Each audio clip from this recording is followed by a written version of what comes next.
Good evening, everyone. Thank you for all those people who jumped on very early. I can see a few of you starting to pop online here. We are just going to wait a few more minutes because obviously we start at 6 p.m. just to get a few more people online.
Okay, starting to see a lot more people come online now, so I might as well get started.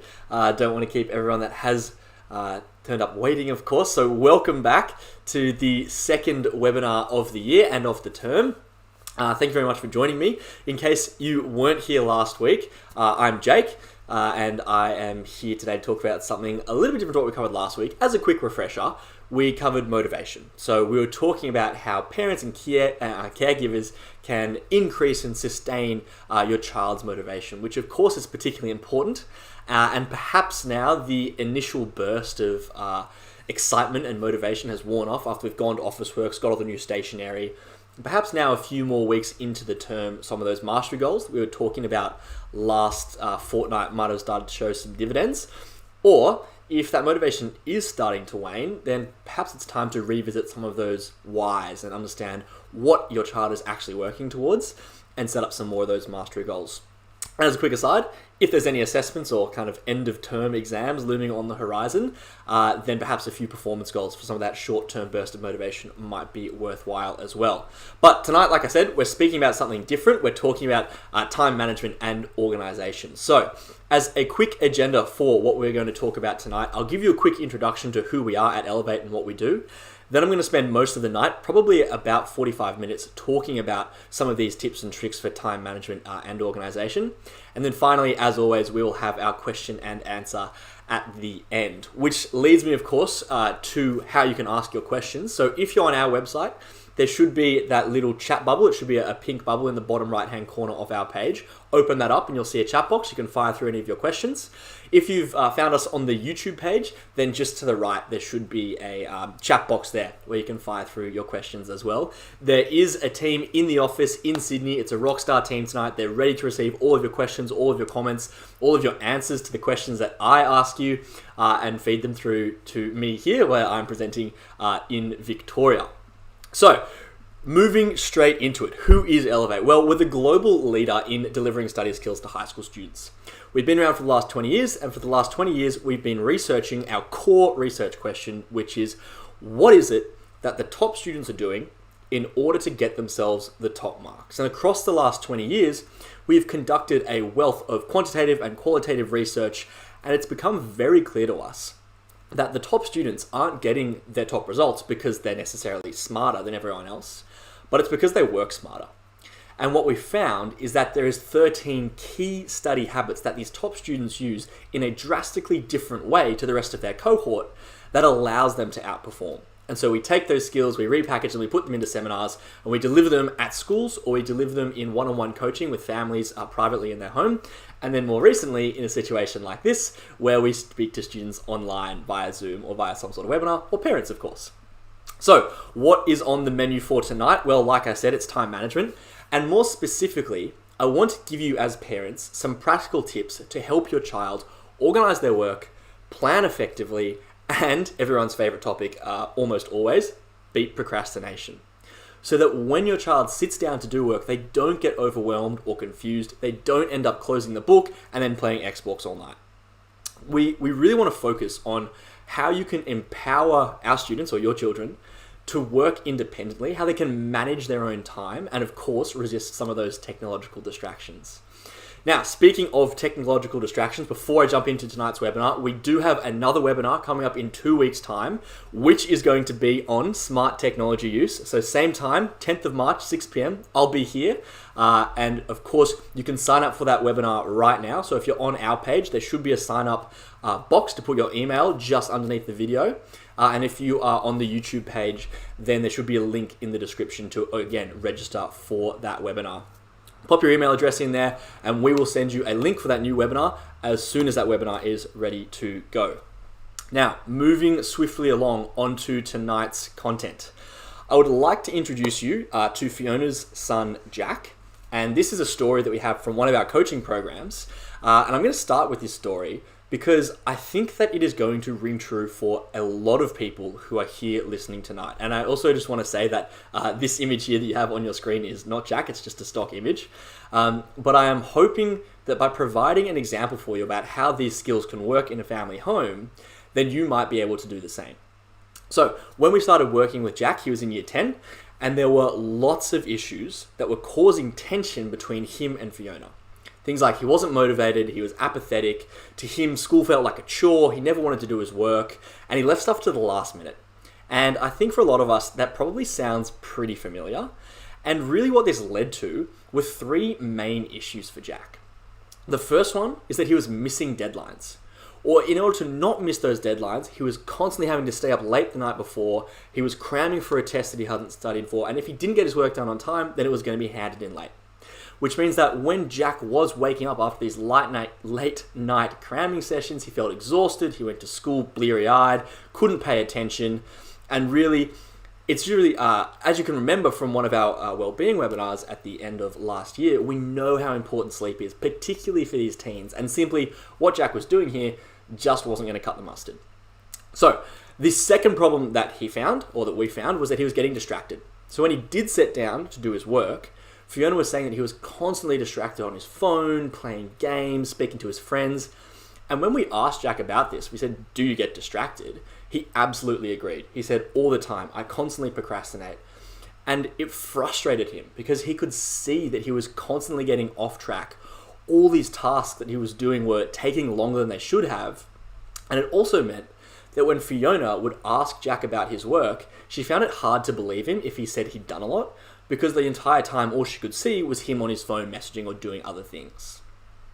And the third problem, which is really a combination or a culmination of the first two, is that Jack was getting lower grades than he really had the potential to be getting. And for Fiona, this was the hardest thing for her to see.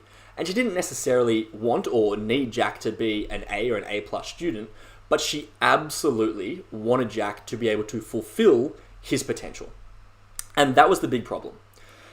And the more that Fiona tried to talk to Jack and help him out and open a conversation about this, the more tension there was. He would get defensive, he would snap back at her, there ended up to be frequent arguments about really whether he'd done his work or if he was going to do it. And as I mentioned a few weeks ago, I'm not a parent, and I don't confess to know exactly how hard the situation is, but I can imagine that it's incredibly frustrating. And I can also imagine that it's incredibly heartbreaking if you are in a situation like this.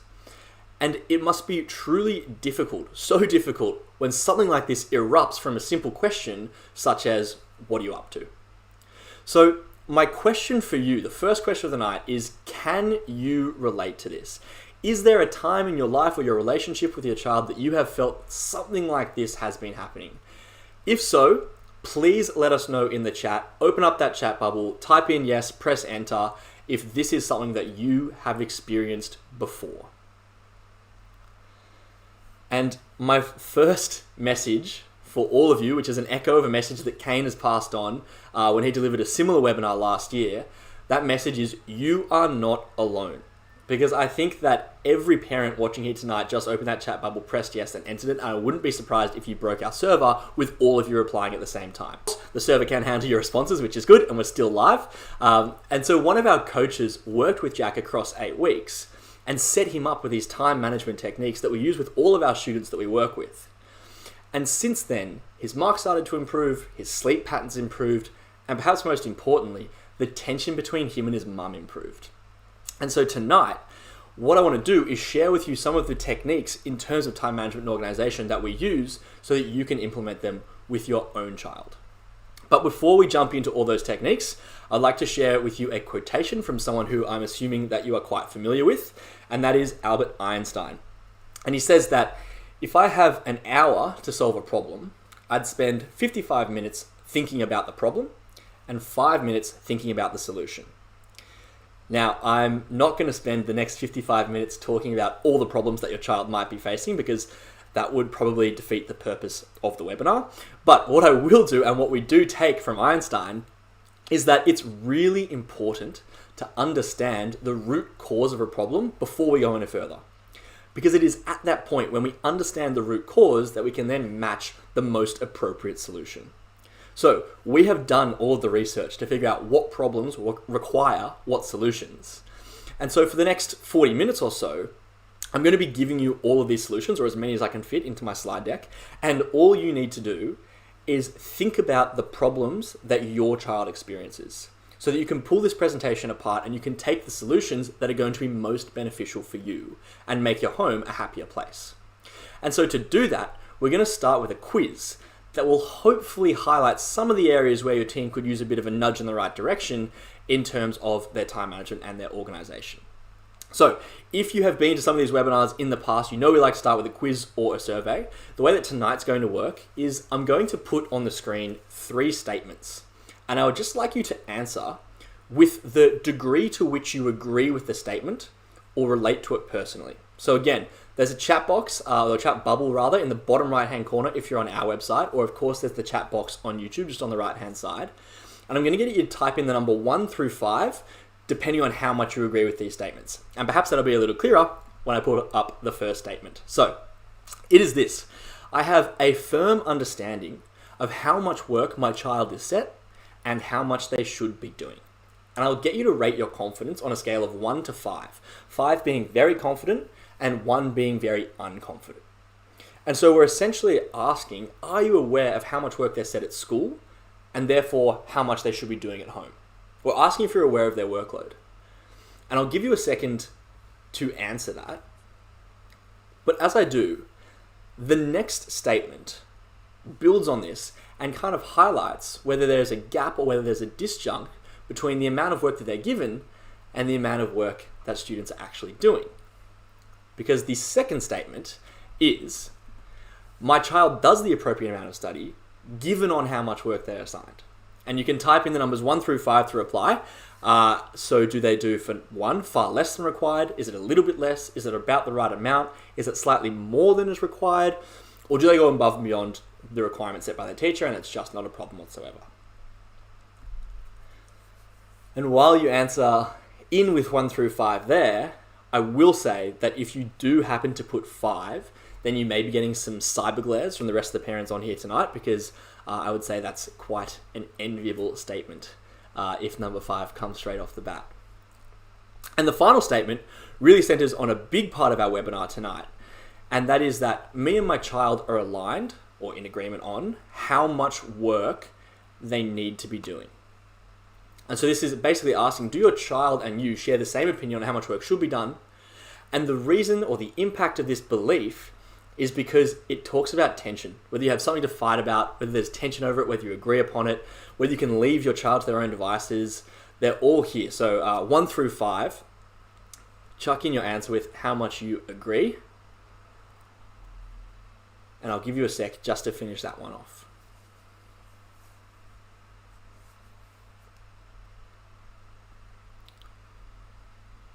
All right, so in order to provide some context, we actually emailed this survey out to 100 of our parents prior to this event, and 88 of our parents actually completed that survey. And so I thought I would share some results with you because we actually have some right here ready to go. So quick color change, there it is.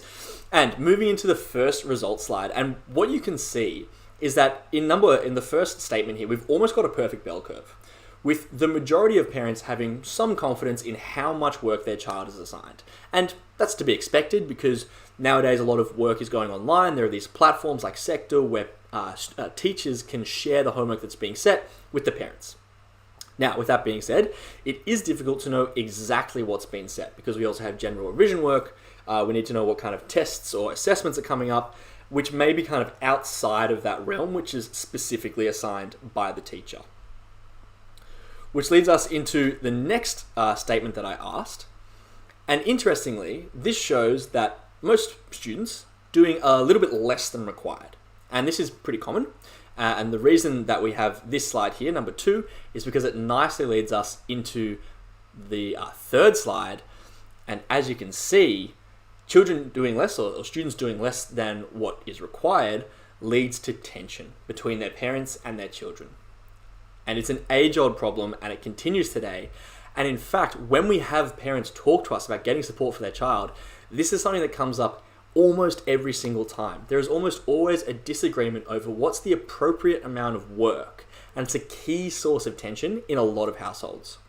And I wanted to share this with you for 2 main reasons. And the first one is for something I've already said tonight, and that is you are not alone. When we speak to parents, they often feel quite isolated, and they express that they've tried everything, they're laying the blame on themselves, and they feel that their situation is unique to them, and somehow they're falling short in their parental duties. And I just want to say that this is not the case. As you can see, this happens in the majority of households. So you can take solace that this is a common issue. And the second reason I put this up here is because, very simply, there are things that you can do. There are practical things to overcome this challenge. And this is what we're going to talk about tonight, how you and your child can get on the same page. Because as with any relationship, having a shared expectation is important. Because if you can't find common ground, it's going to be very hard to negotiate. And secondly, communication is crucial. And so what I'm going to move on to is firstly a profoundly effective technique that is going to help us open up those communication lines, or as I like to say, get open comms. So we're going to be looking at 3 major problems in terms of time management and organization tonight. And like I said, we're going to be trying to match those problems with their relevant solutions. And this first one relates to study timetables and cramming. And the problem here is that students do not know how to structure and track their time. So that last minute cramming, that frantically trying to finish a piece of work the night before that I'm sure you've seen your child do at least once, is a number one symptom of a student that doesn't have a system to manage their time, doesn't know how to prioritize their work, and just doesn't know where their time goes.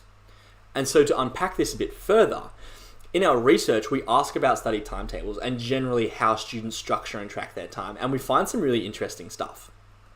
So when we ask students if they have ever made a study timetable, what we find is that 89% of students at some point in their high school career have made a study timetable. And then when we ask them if they've stuck to it, 85% of them say no. And of all those students that didn't stick to their timetable, 50% of them lasted no more than 3 days before giving it up. So they were literally making a study timetable, and then a few days later, it was going in the bin. And that is clearly a negative activity for them. There is absolutely no return on investment for their time. But even more so, the fact that these students don't stick to their timetables leaves a lot of them feeling frustrated or feeling bad about themselves because they can't even finish a simple timetable. And so the real question is, if only 15% of students can stick to their timetables long term, what on earth are they doing? And the answer is actually really simple. The answer is they're not making study timetables, they're making weekly planners. Now, one reason that study timetables don't work, and therefore we encourage the need to use a weekly planner, is that study timetables in and of themselves are all about study. So you ask a student, what are you going to put in your study timetable? And they say study, which sounds obvious, right? They put in their study, their revision, their homework, all the work that they're going to do. But there is a really interesting psychological phenomenon at play here that is called priming and anchoring. And what that means is that whatever we look at and consider first is always going to influence how we view and perceive all of the things that follow. So when you say to a student, hey, put the study in first, they think, oh, okay, this is about study. I need to put study everywhere. But in reality, they shouldn't be filling in all the gaps with study, because study is nothing more than a subset of a student's life. Yes, it's an important subset, but there are many other things in students' lives that are also important, like sport and socializing and hobbies and everything else. And so when they start the planning process by mapping out lots of study time, they put far too much in, and it doesn't accurately represent their lives and never will. And once they've done that, it looks scary and it's overwhelming, and so they don't stick to it. Which brings me to the first key difference between study timetables and weekly planners. And that is that weekly planners start with non-study activities. The number one rule is fun stuff first. That is, you put in the fun stuff into your weekly planner first. Once you've done that, then you pop the study in the gaps. And then once it's created, you use it as a guideline, not as a rule book. The expectation should absolutely not be to stick to this 100% of the time, because there is no person in the world who could possibly schedule their time to in every second of the day and stick to it 100% of the time. And if you do try and do that, as students do try to do, it's likely going to lead to disappointment. So instead, we encourage students to stick to it 70% of the time. Because if they can stick to their timetable 70% of the time, they're going to be much better off than if they had nothing at all. So, a few more tips in terms of using a weekly planner. Firstly, make it visible. both for you and your child. So a whiteboard is great, or an Excel spreadsheet that everyone can see, an A4 piece of paper on the fridge. Something we love in the coaching program is Google Calendar. And then once it's visible, you revisit it weekly. Because we know that week to week, things are going to be different. Life changes, work shifts change, social patterns, exercise routines, COVID responsibilities. Don't try and keep the exact same timetable week after week. Just be ready to change it. Now, as a parent, when you work through this with your team, you want them to take ownership over how they view their week. You want them to be able to put any of the fun stuff in that they do, even if it's watching TV, going for a run, FaceTime, or hanging out with mates, even if it's Xbox or PlayStation.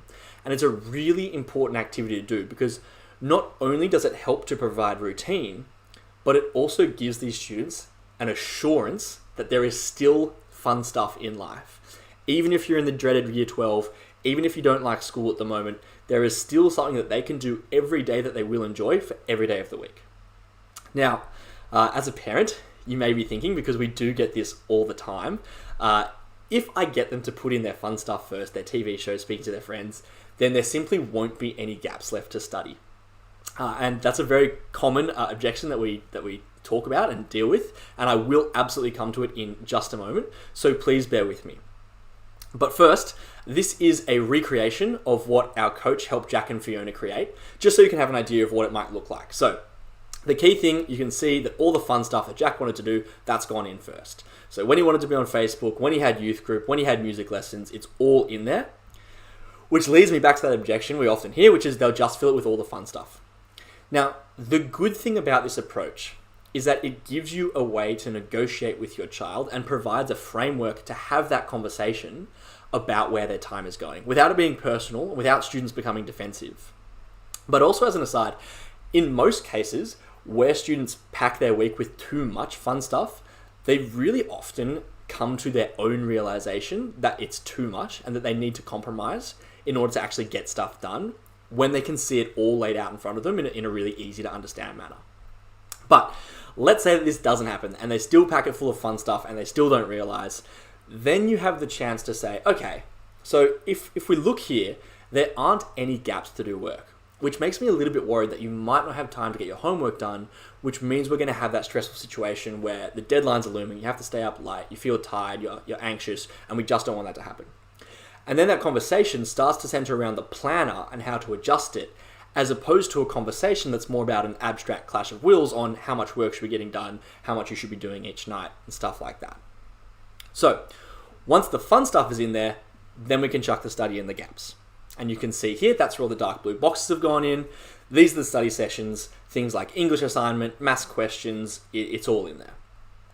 Now, the important part that I'd like you to note here is that it's very specific. Students shouldn't just put in study or homework, you should be as specific as possible. So if we usually get history homework on a Wednesday, and it's usually due on that Thursday, on Wednesday night, we write history homework. If they know there's a maths test coming up, it's not just study for maths, it's complete chapter review 13 for quadratic equations, and there's another slot for the 2019 past paper. And again, you want to see your child taking ownership of their planner. So I would implore you to resist the temptation to say every evening you need to put in 3 hours worth of revision, and instead speak to them about what homework they have for the week. Are there any in-class tests coming up? Are there some end-of-year or end-of-term exams that we're trying to prepare for? And basically ask students or ask your children to open up where their work is. Canvas, OneNote, Sector, wherever it's all there and laid out, their diary, go from there. And ideally, you don't want to spell out what they should do. We want to put the information in front of them and get them to come to that realization by themselves. Because long-term, this is firstly going to get them into the habit about thinking about all their work in advance, and then secondly, reinforce the habit of actually scheduling their time in so they can get that work done in advance. Instead of that classic cramming the night before, rushing to meet a deadline, stressful situation that is really all too familiar. Now, something interesting that Fiona and Jack did with the process was that they actually sat down and started doing their weekly planners together. And this came from an interaction where Jack initially said, hold on, why am I doing this if you're not? Which from Jack is a very fair question. And so they sat down together and they chatted through their week, and they each made their own weekly planner. And then they did that every week together to plan for the next week that was coming up. So at the moment, when there are so many of us working from home, this is a really great activity to do together. Because if there's multiple people working from home, and I know 2 weeks ago I said I hope we never have to do school from home again, and then literally 2 days later there was a lockdown in Victoria, so we really do have to be prepared. But if there are multiple people working from home, then not only can you create these together, but you'll also be sticking to them together, which means you'll be providing support to each other throughout that process. So to finish this process with Jack and Fiona, the coach then added 2 lines at the bottom of the planner. So when Jack and Fiona were both happy, they would sign off on their own planner, and then they would sign off on each other's planners to make a commitment that they were happy with this. Which meant that later on during the week, if Fiona had to prompt Jack to stop watching TV, it was no longer her sharing her opinion on what Jack should be doing or how much work he should be doing, but rather she was just holding him accountable to something that he had committed to and designed himself. Now, once we have built that planner, we need to talk about implementation. That is, that it's all well and good to get this planner up and running, but how do you get your child to stick to it? They might do it for 1 week, but how do we get to do it for 2 or 3 or 4 or 8 weeks and build it into a habit to enact some real behavioral change? And as I mentioned before, the number one thing to do is to make it visible. Now, Google Calendar or Outlook Calendar can be really good options here. Particularly because you can share it with each other and it's easy to access on all your devices. You can also have a live Excel document on Google Docs. We can do the classic whiteboard or a poster on the fridge. That works too. Whatever suits you. We also want to make the creation process visible so that everyone knows how it's laid out. Everyone knows why it's laid out. Everyone's confident that nothing has been missed, and therefore we're all mutually committed. And the easiest way to do this is just to pick a time every week when everyone can do it. For example, Sunday evening. Now, I will just say that the first time you do this, it will take a while because there's going to be a lot to add in. But over time, it gets easier and easier as things roll over week to week. So things like school hours, sports training, youth groups, these are the sort of things that won't change. So if it's an Excel or a calendar app, you can just duplicate those elements every week and then you can build around them. Or if you wanted to do something with a whiteboard, you could rule up these sorts of activities in permanent marker because they don't change, and then use a whiteboard marker for the variable components. All right. The next tip you may have heard of, which is called the Pomodoro technique. And the Pomodoro technique, at its core, is all about focusing on tasks, not time. That is, shifting the focus to completing actual tasks, not for working for long periods of time. It was developed by an Italian person called Francesco Cirillo is his name, and the Pomodoro name for the technique actually does come from the word tomato. And as a quick little bit of trivia, it's because when he developed this technique, he had a novelty timer, which was shaped like a tomato, and the name just stuck. So what the technique actually is, though, is 25 minutes, you set the timer, and you focus in that 25 minutes on ticking off as many tasks as you can with no distractions. And then you take a 5-minute break to recharge. You do that 3 or 4 times, and then you can take a longer break. Now, this technique works really well for 2 reasons. Firstly, it fits in really nicely with the human peak attention span, which according to neuroscience can dip after just 25 minutes. And it ensures that you don't waste time at your desk doing nothing. And this was the big win for Jack, and I'm sure will be a big win for a lot of students. Because instead of sitting at his desk with a time goal of, I need to study for 2 hours, instead he was sitting down with a goal of actually ticking stuff off a to-do list. Which not only made him dramatically more productive, but it also changed the conversations that he was having with his mum. Which started to go along the lines of, oh, congratulations, you've completed all of your tasks for today. Or, nice work, you got through those 2 tasks in 60 minutes, that's awesome. As opposed to, I've completed 2 hours of study today, and her questioning him about it because she just hadn't seen the results, and then them both getting frustrated. Now, before I move on, I will say that this is not just for high school students. I would recommend this for anyone listening, regardless of what you're doing. It has changed my life. I use it for my work. I use it for my study. I've been at uni for 7 years now, and I wish someone had told me this in high school. You just put your head down, work for 25 minutes, tell your friends or your colleagues that that's what you're going to be doing. And then in that 5-minute break, you can get up, go to the water cooler, have some banter, catch up on the weekend, make an espresso, whatever it is. and then come back to your work after that. Now, the last thing I want to talk about is to gamify the process in public. And this touches back on some of the things we talked about a fortnight ago in terms of motivation. Because using gamification is a really great way of increasing motivation. And in terms of Fiona's family, she wanted the whole family to start using the weekly planner because she thought it would be a nice thing to be embedded for everyone. And so she made a game out of it. She created a chart and put it on the fridge like this. And so Fiona and Mark, her husband, made their weekly planners alongside both of their boys, Jack and Alex, every single week. And if you could stick to your plan 70% of the time across that week, you could put a cross next to your name on the fridge planner, which of course drove some friendly competition in the house. Now, I'm not saying this is going to work for all families, but it definitely increases the probability that your child is going to do it. And then from there, you can start to build in incentives. You can incentivize the use of this weekly planner or use a chart like this exactly like you would use something like a coffee card. Because I know for sure that having a coffee card to my local cafe where every 10th coffee is free means I'm 100% going back there, I'm going more often, I'm taking my friends, I'm buying them coffee, and the exact same thing can work here.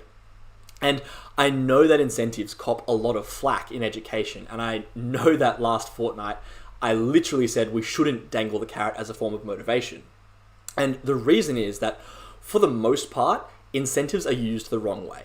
So for example, if you're giving your child money or buying them a new computer in exchange for good grades, then you're doing it wrong because their behavior will become transactional and they will only work for that money.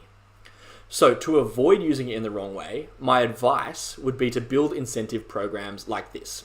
Firstly, incentivize the inputs, not the outcomes. Never incentivize the marks. Instead, incentivize the use of the weekly planner.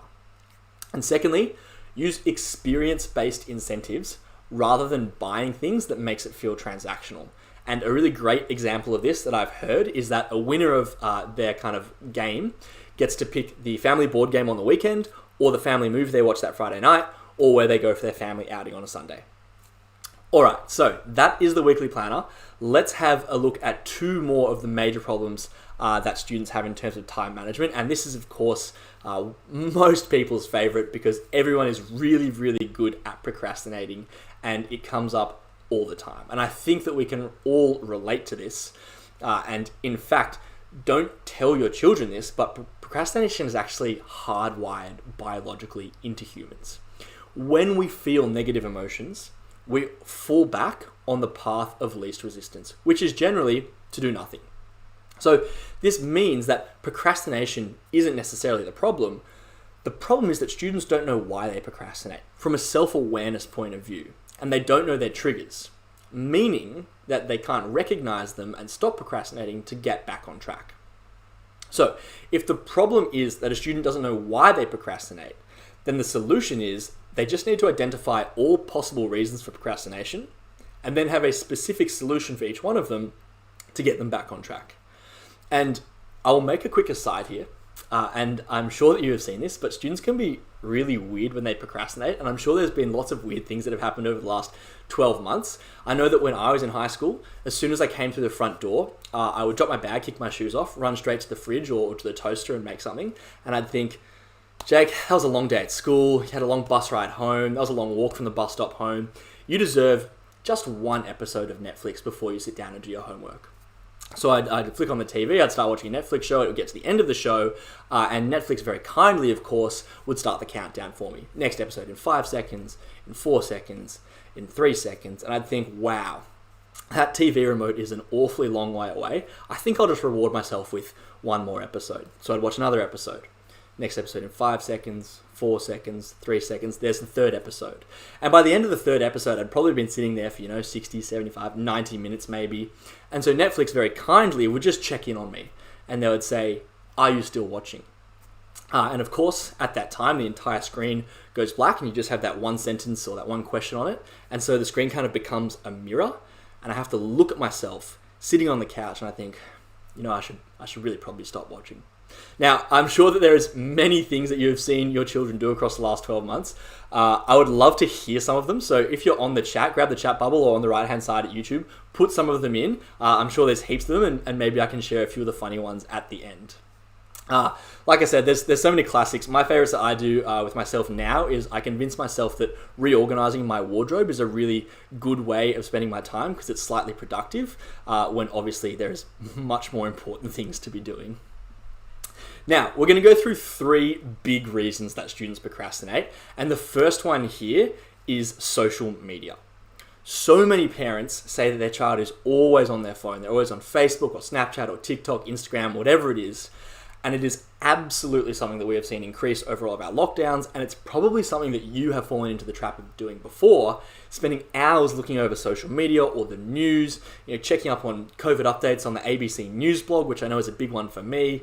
And then suddenly, before you know it, that quick break that you're going to just spend 5 minutes doing something has turned into you watching every press conference from Barcelona for the past week, even though you don't speak Spanish. And you've wasted heaps of time. So to keep children off their phones when they're meant to be studying, we need to make it easy for them. We need to create an environment that has removed all of the risk of social media. And so how do you do this? We have 2 ways. The first one is anti-procrastination apps. Now, I just want to say that Elevate is not affiliated with any of these apps, but they do work really well. The idea of them is that they block your access to applications on your phone or on your computer or websites on your phone or your computer. You put them on the blacklist and you physically can't get to them. My absolute favorite from this list is Forest, which really stops you from going on your phone at all. So once you open the Forest app and set a timer, you start to grow a tree. Now, if you exit the app to take a phone call or reply to a text message, to check Snapchat, then you get a heartbreaking message from the Forest app and it says, you killed your tree. And obviously we don't want that. But on the positive side, if you fulfill your timer without exiting the app, you grow your tree. And the more trees you grow, you can obviously track your progress and you can see your forest grow. And so students can look back over the last day or week or year and see how many trees they have grown, which is really nice. And of course, they've added lots of nice features like getting coins so you can buy new and fancy trees and stuff like that. And additionally, they actually plant trees in real life. So the people that work for us, the actual forest company, depending on how their users interact with their app, will actually plant trees. So you can feel good about being productive. Now, another really cool example that we have had from one of the families that we have worked with is family offline time. And I believe I've mentioned this family before, but what they do is every night between 6 p.m. and 8 p.m., all phones from the family go into a box in the kitchen. So no one can go on their phone, which means they are all in it together. Now, this time period for them goes firstly across dinner time for the first hour, and then there's an hour after dinner for their kids to do their homework or to do their study without their distractions. And across the weekends, it would be the dinner hour, followed by a family board game or a movie. And so it's really valuable to this family because they get to have quality time together, but it's also a really effective method of reducing those distractions when their kids are trying to work. And it's a place where the kids are happy to give up their phones because everyone is doing it. And if you remember from our well-being webinar from the end of last year, this is a classic breaking the habit type scenario, where you surround yourself with people where the behavior that you want to enact is the norm. And a piece of feedback that we've heard from the mum later was that now, even outside of this time, the kids are more willing to leave their phones in other rooms while they work because they've kind of gotten used to not having it on them all the time, and they feel a little bit more comfortable, and honestly, they're probably more productive. So both of these solutions are things that you can try to give your child some time out from social media, which in the end is really just going to increase the likelihood that they will get work done when they sit at their desk. Now, the second big reason that students procrastinate is that they feel overwhelmed. And I'm sure this is an experience that we have all felt before when the work starts to pile up, the deadlines start to loom, you look at this work, you have no idea where to start, what to do, you feel sick, and then most likely we fall back on that path of least resistance and we do nothing, or we distract ourselves. And this is where students do tend to go towards that avoidance behavior, where we try to escape the negative feeling of being overwhelmed. And in that moment, the easiest thing, the safest thing for a student to do is to push off that task. And like I said, it is such a common feeling. There are so many times when I look at something and I think, future Jake isn't going to like me, but I think this might be a him problem. And so when the work is being piled on students' plates, and this happens all the time, either when it's near the end of term or in a remote learning cycle, the question becomes, how do I decrease this feeling of overwhelm? Now, the best way we have found to tackle this, and we teach this to all of our students in our seminars and our coaching programs, is a two-step process. Firstly, break the work down, and secondly, use to-do lists. Now, for some students, they will have homework tasks that are small enough that you don't need to break them down, but most students will get longer projects or larger homework tasks. And this is extremely useful because long projects are an absolute magnet for procrastination. So if a student has a task that is going to take longer than 1 hour, they should break it into smaller subtasks. So for example, if they're doing a practice paper for maths, you might break it into chunks of questions. There's 6 questions in a maths practice paper. I'll do 2 and then 2 and then 2.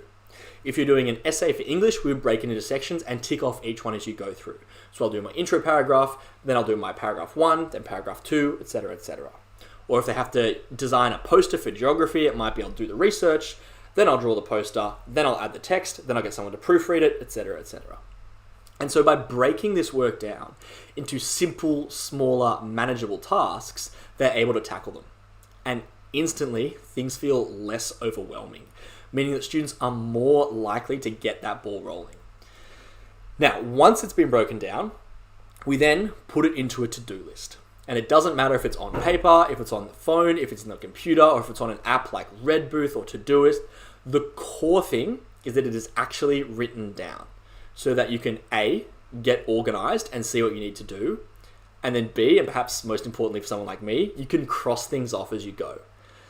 Being able to tick things off as you go is extremely important because every time you tick something off, you get that sense of achievement. You get a little boost. And it's not just a bizarre quirk that you and I share. We are actually programmed to feel good at being productive. We get the release of those endorphins, dopamine, serotonin every time we do this. And perhaps, I would say probably, there's a few people here tonight who, like me, love this so much that if you do something that wasn't on your list, you add it to your list just so you can cross it off. Now, additionally, humans are really good at thinking and being cognizant of what they still have to do, but we're really poor at recalling what we have already done. So this system ensures that you have a reminder that you are always making progress, or you're still making progress, because you can reflect back and see, even though I still have a bunch of tasks left to do, look how many I've already ticked off. Now, the final point here, quickly, is just to link it back to that weekly planner. Because once you've broken down the work, once it's on a to-do list, it's then really easy to slot it into your weekly planner. And you need to remember, what gets scheduled gets done. And so by doing something like this, we are keeping that weekly planner highly specific, which is exactly what we are aiming for. All right, and the final reason that we have procrastination, which again is a nice classic, it's I don't like it, and therefore I'm not going to do it. And so you might remember from 2 weeks ago, if a student doesn't like a subject, they tend not to do the work for it, which means they don't do well in that subject, and therefore they don't like it, which creates this self-fulfilling prophecy or this negative spiral, and it is really easy to get trapped in that. So how do you overcome the problem of not liking the work? We found that there are 2 solutions that are most effective. The first one here is working with friends. And I think that I can collectively hear parents around Australia all groaning in unison and saying if they work with their friends, they're going to get distracted and they're not going to do anything. But the key thing is that by working with friends, it gives students a reason to make a start. That means to actually get to the desk, pull their books out, because they enjoy being around them friends. They don't want to let them down, so they don't back out last minute. And it then follows that if they do more work, then they can get better grades. And if they get better grades, then they feel better about the subject.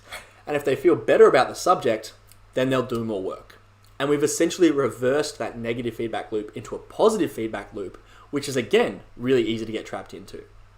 And I absolutely love telling the students I coach, or pretty much anyone who listen, about this, because I can honestly say that unless I started doing this in year 12, I would never have worked as hard as I did. And I used this all the way through university. In fact, in uni, I had a group of friends who I liked to study with, and we would go to a different university library. So we would literally drive 20 or 30 minutes to go to the other university in Sydney's library. And we would sit there and go and spend the day there. And because we liked hanging out with each other, we could have our lunch breaks together, we could have our recess breaks together, and it really just kind of got us going and keeping us productive. Now, obviously, depending in Australia where you are, this might not be exactly possible to go out in large groups and go to the library. but I would still encourage students to try as hard as they can to go hang out with mates, go to a library if you can, set up a Zoom call, set up WhatsApp groups, whatever you can do so that you can still work together. My two big pieces of advice for those study groups, however, to ensure that they don't become a distraction is firstly, choose your group wisely. So pick people that you like hanging out with, yes, but also that you can work well with. And then secondly, set a very clear agenda at the start of the session. Work out who is doing what tasks, how long they're doing them for, so you don't end up wasting time. And even if it takes the first 15 minutes of the group just to set up that agenda, followed by a short study break, of course, because you've worked hard, then that is still going to be more productive than everyone sitting down and just trying to wander through whatever work they think they should be doing. The second solution that we have here is to use an incentive and reward system. Now, I've touched on this before with the weekly planners, where you reward a week's worth of effort with some of those incentives. That's long term. But you can also use this short term to beat procrastination. Now, I've popped a rat up on the screen. This does not represent your kids. Your kids are not rats. The rat here instead represents a famous experiment by a psychologist called B.F. Skinner. And what Skinner did was he had a rat in a box, and in this box was also a lever, a red light, and a white light. Now, if the rat pressed the lever when the red light was on, it would receive a small electric shock. If the rat pressed the lever when the white light was on, it would receive a food pellet. And so over time, the rat would learn to press the lever only when the white light came on. And this behavioral conditioning is called operant conditioning, and it affects humans in the exact same way. If we associate an activity with a reward, we become more inclined to do it. Now, this is slightly different to before when we looked at experience-based rewards for effort over time, because here we are looking for small treats for a small task. So for example, finishing a page of notes, doing a 25-minute Pomodoro cycle, something like that. And one of my absolute favorites examples of a reward system from a student that we worked with one-on-one, he had a jar of marbles, and every time that he finished a task, he would transfer one of those marbles to an empty jar. And once he had transferred all of those marbles to the next jar, he would then take an entire night off study and just play Xbox, do whatever he wanted, because he knew that he had earned it. And so some of these rewards, even though they are small, are enough to get a student at least started on a task they don't like, and then everything that we've been talking about in terms of motivation can carry on from there. All right. Finally, we talk about the third big problem in terms of time management for the night, and this all centers around learning environments. And the reason is the more distractions that there are in a learning environment, the less work a person will do. Now, I know that this is a big challenge because there's lots of people working from home, and I know that space is a little bit tighter than normal. There is something, however, that we put in place with Jack and Fiona, and it worked really well, and I think it will work well for you too. So what we did, or what Jack's coach did, was sat him down and came up with a don't do list in order to structure his work environment. And so don't do lists work on the principle of inversion. So instead of asking a student, what should you be doing? You ask them, what shouldn't you be doing? And these are great lists because they get students thinking about their own obstacles, their own blockades that actually stop them from focusing on their work and keep them getting distracted. So how on earth do we do something like this? Well, we simply write down all the things that you shouldn't do that lead to all of your distractions. And again, this is something that I don't think only high school students should be doing. I would implore you to do this for yourself at home, even at work. If you feel that you're getting distracted, there are lots of things you can add to the list, like messy desk, if there's lots of noise, if there's music playing, anything that distracts you can go on the don't do list. And then we create an if-then plan for all of the items on the list. So for example, for Jack and Fiona's don't do list, they had messy desk, daydreaming, looking at my phone, and then there's a whole bunch of other things that I haven't included tonight. And for each one of them, Jack and his coach made a very clear plan on how to rectify each of these problems. So for example, if Jack's desk was messy, he would set a 2-minute timer, clean as much as he could, and then get stuck back into the work. If he caught himself daydreaming, he would jump up from the desk, do 10 push-ups, and then get back to work. Or if he caught himself looking at his phone, he would chuck on an app like Forest, or he would give his phone to mum or dad. And there are other examples that you can use. So for example, if your don't do is don't play with the dog. If the dog comes in, throw the rope for 5 minutes and then shut him out of the room. Or if it's don't check your texts, if you catch yourself replying to your text or checking to your text, the person that you are currently speaking to, you have to message them saying, sorry, I'm busy working for the next 1 hour, we'll chat after that. It's completely based on whatever you think catches your eye. Now, again, it's not foolproof, and I'm not saying that if you use this one technique, then all of your children will become perfect at managing their own time. But for each of these techniques, for each of these strategies, it does increase the probability that your child is going to do their work. So, just before I jump to your questions, I'm going to leave you with 3 quick takeaways for putting some of these strategies in place with your child. And the first one I've mentioned before is do it yourself first. And I know it sounds really condescending and I don't want to project onto you, but speaking to a lot of parents across the last couple of years and speaking to teachers, what we find is that when teachers and parents do these things themselves and use it to improve their own productivity, it's a really good marker for students, because it becomes so much easier for them to ask your child or to ask your student to do the exact same thing. And the reason is really because you're not imposing on their free will, you're just asking them to come to the party. So you're pulling them in rather than pushing them into something they don't really want to do. The second one here is praise the completion of tasks, not time. So instead of telling students to study for 2 hours a day or ask them how many hours they've done today, we shift our focus to tasks. Help your children create to-do lists, and then afterwards ask them how many items they ticked off. And then once you've got that, ask them how long it took to tick off those items. And so obviously by asking about tasks, you're shifting that focus into productivity and getting stuff done. And then when you ask about timing, it starts a conversation about optimization and about efficiency. And praising something like that becomes really important, because whatever you praise, that is what your child will value. And then the final one here is to track that progress in a public place. And like we said with the tracking planner, putting it in a public place is keen to making that competition, that game out of it, incentivizing the process. And of course, that works really well with a large family, but it can work in any family dynamic. All right. Just before we get to some of the questions for the evening, I spoke a lot about Jack tonight. Like I said, he's one of our students we've worked with in our coaching program. And I've spoken a lot about the strategies that we used with him and Fiona. And so if you, like Fiona did, do want to explore that option of bringing a coach into your home with your child, we are more than happy to have a chat with you privately. So the best way of doing that is just to book in a call with Maddie, our head of coaching, or one of the office members. If you're on our website, you can scroll down just below the video and you'll see her calendar, and you can just book in a time that's convenient for you. We'll give you a call and we can have a bit more of a chat about that. The same thing is available on the YouTube channel. So in the description on YouTube, you should be able to find a link to the calendar as well. Now, that coaching program does start with a free diagnostic assessment, which I know lots of parents find incredibly useful in just understanding what are the focus areas that their child really needs to kind of hone in on in order to reach their full potential, I should say. All right. 2 final things before I open up into some of those questions, and I can already see some questions coming through quite rapidly. If you haven't yet submitted a question, do it now. Again, the chat bubble is there. It's the pink bubble on our website, or the chat box on the right-hand side for YouTube. And then secondly, just before I jump into the questions, remember to sign up for our next webinar. So again, there's a registration link just underneath our video on our website, link in the description on YouTube, pop your email in there, and you will get a link for the next webinar as soon as it is set up. And just to remind you, the next one is about technology use, or smart technology use.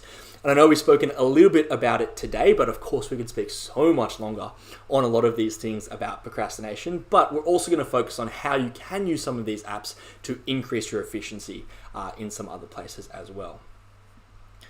All right. With that, let me just grab a drink of water while some of these questions come through, and then I will start to answer them.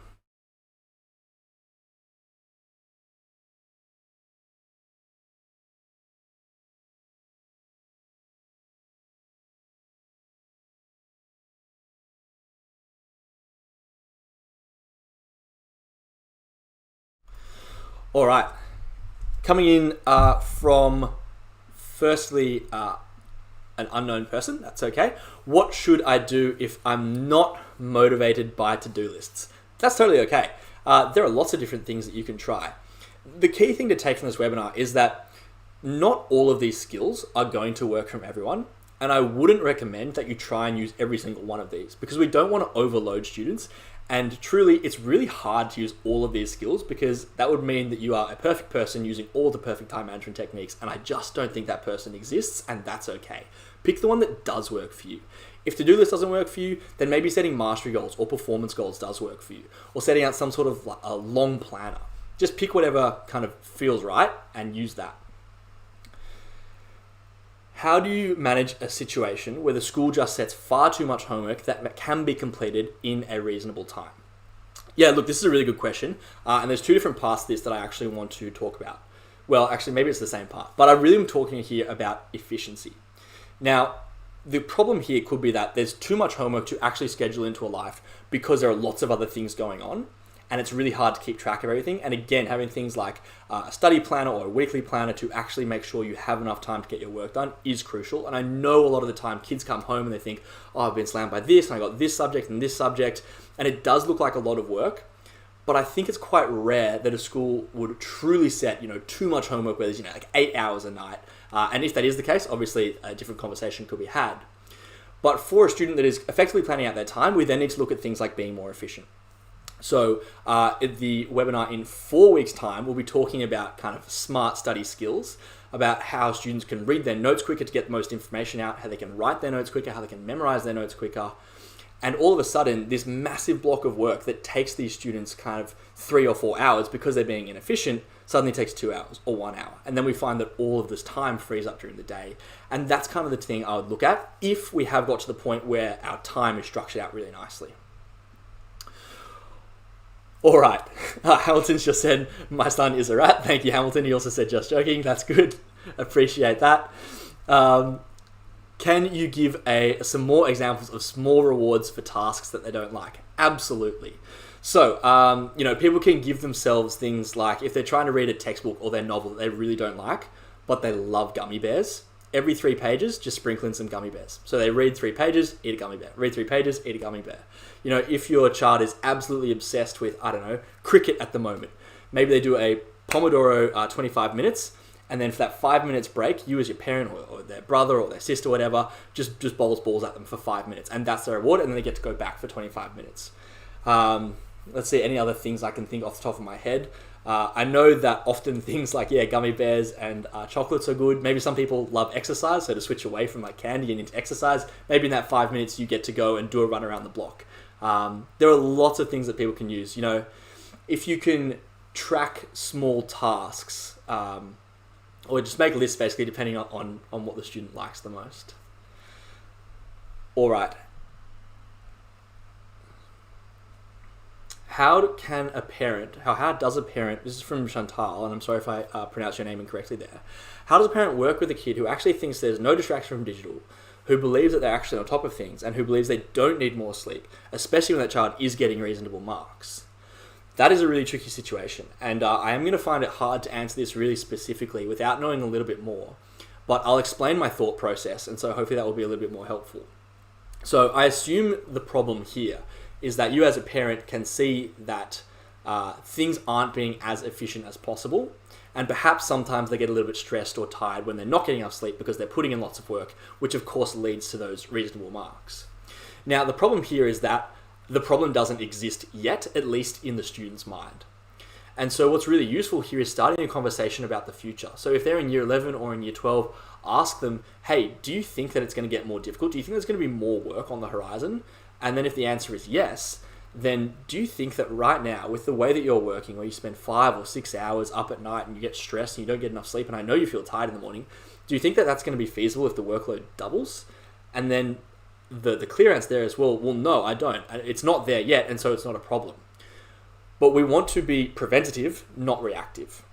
And so as much as possible, and coming from a point of care, which I know you all do as parents, is starting that conversation of, well, if we think things are going to get more tricky, why don't we just put in a few simple strategies first to make your time more efficient? So it's actually going to save you time now. And I know it's not a problem yet, but later on when things do get more tricky, then it's going to prevent a big problem from happening. And I know that's a really difficult conversation to have. And I would encourage you to, try it as much as possible. Of course, we have our coaches here, our fantastic coaching team, who have these conversations with students all the time, who don't think they need us, but would actually like some help to make their lives more efficient, because who doesn't want year 12 to be easier than it otherwise has to be? All right. How can you manage your studies on a laptop and not get off track? Well, that's a very, very good question from Ramonda.